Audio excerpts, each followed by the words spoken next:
Now we are going to discuss the lesson 2.3, which is the public relations. At the end of this lesson, you should be able to define public relations, describe the activities that fall under public relations, explain why public relations has a negative image in society, discuss the standards of professional behavior in public relations, identify activities reported in the news as to whether they are public relations activities or not. Public relations and its functions. Public relations is a strategic communications process that builds mutually beneficial relationships between organizations and their products. Public relations refers to the planned and strategic communications effort used by organizations to establish and maintain mutually beneficial relationships with each stakeholders, including customers, investors, employees, and the general public. Through public relations, organizations can create a positive image, reputation, and brand awareness, while also addressing by concerns or issues that may arise. By effectively communicating their message, values, and goals, organizations can build trust and loyalty among their audiences, which can ultimately lead to increased sales and success of their products or services. Their work to ensure that the organization message is consistent, clear, and effectively reaches the intended audience. Public relations plays a crucial role in shaping public opinion and helping organizations achieve their goals by building trust and credibility with their stakeholders. What are the key points in these definitions? First is simple and straightforward. This definition focuses on the basic concept of public relations as a communication process, one that is strategic in the nature and emphasizing mutually beneficial relationships. Second, process is preferable to management function, which can evoke ideas of control and top-down one-way communications. Third is relationships relate to public relations role in helping to bring together organizations and individuals with their key stakeholders. And last, publics is preferable to stakeholders as the former relates to the very public nature of public relations, whereas stakeholders has connotation of publicly traded companies. As a management function, public relations also encompasses the following.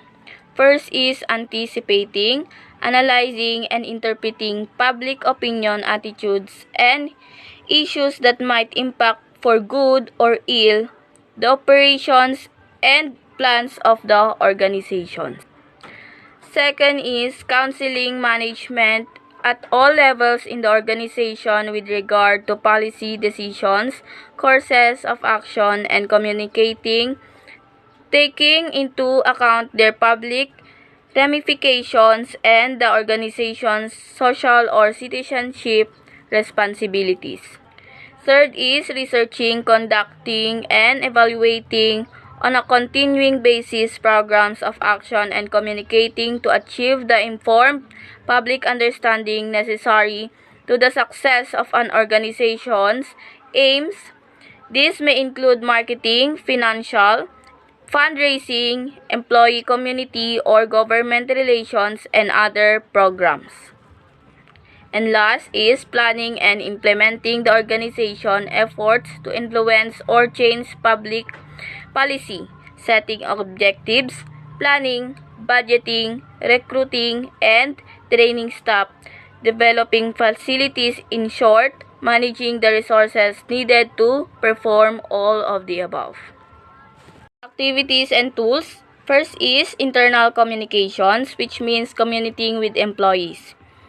Examples: in-house newsletter or suggestion boxes. Next, corporate public relations, which means communicating on behalf of whole organization, not goods or services. Example: annual reports, conference, ethical statements, visual identity, or images. And last, media relations, which means communicating with journalists, specialists. Example, press releases, protocols, video news releases, off-the-record briefings, press events. Standards and responsibilities. A member shall preserve the free flow of unprejudiced information when giving or receiving gift by ensuring that gifts are nominal, legal, and infrequent. And a member shall be honest and accurate in all communications, reveal the sponsors for causes and interests represented, avoid deceptive practices. The Public Relations Society of the Philippines also has its own code of ethics. Among others are the following.